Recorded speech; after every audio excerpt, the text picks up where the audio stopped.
দাওয়াত ইসলামী এই প্রোগ্রামটা আসল উদ্দেশ্য হলো যেন মুসলমান ভাইরা ইলম হাসিল করতে পারে। অনেক এমন প্রশ্ন আছে তারা উত্তর পায় না। আলহামদুলিল্লাহ এই প্রোগ্রাম থেকে তারা এমন এমন উত্তর পাবে তারা চিন্তা করতে পারে না, এত সুন্দর সুন্দর উত্তর পাবে।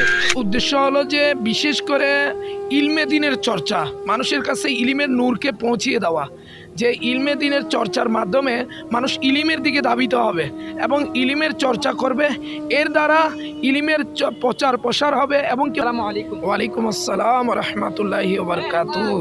আপনাদের এই ইসলামিক অনুষ্ঠানটা কত বছর ধরে চলমান?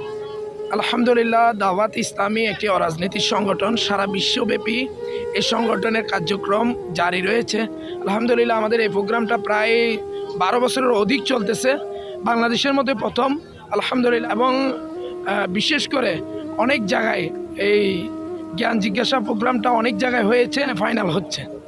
আচ্ছা, এই প্রোগ্রাম করার উদ্দেশ্য এবং লক্ষ্যটা কি? এটার উদ্দেশ্য হলো যে বিশেষ করে ইলমে দিনের চর্চা, মানুষের কাছে ইলিমের নূরকে পৌঁছিয়ে দেওয়া, যে ইলমে দিনের চর্চার মাধ্যমে মানুষ ইলিমের দিকে ধাবিত হবে এবং ইলিমের চর্চা করবে, এর দ্বারা ইলিমের প্রচার প্রসার হবে এবং কি অনেকজনে ইলমের দিনের দিকে ধাবিত হবে। আচ্ছা, জ্ঞান জিজ্ঞাসা পরীক্ষা অনুষ্ঠানটা করার লক্ষ্য উদ্দেশ্যটা কি? আসলে ভাইজান, আপনারা জানেন প্রত্যেক মুসলমান যায় ইলমে দিন হাসিল গ্রহণ করার জন্য। আলহামদুলিল্লাহ দাওয়াত ইসলামী এই প্রোগ্রামটা আসল উদ্দেশ্য হলো যেন মুসলমান ভাইরা ইলম হাসিল করতে পারে।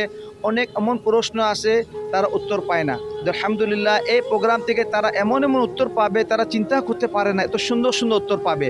এবং আসল উদ্দেশ্য হলো আল্লাহ তার রাসূলকে সন্তুষ্ট করার জন্য। তা আমি অনুরোধ করব, আলহামদুলিল্লাহ দাওয়াত ইসলামী আজকে পুরো দুনিয়াতে কাজগুলি চলে যাচ্ছে এবং আজকে প্রোগ্রাম আমাদের বাংলাদেশে ফাইনাল যে হচ্ছে, এটা প্রথমবার হচ্ছে। আর লাল দিঘি ময়দানে প্রথমবার এই প্রোগ্রামটা অনুষ্ঠান। এখানে ফার্স্ট এবং সেকেন্ড থার্ড হবে, তাদের জন্য কি পুরস্কার রয়েছে? আলহামদুলিল্লাহ তাদের জন্য পুরস্কার রয়েছে।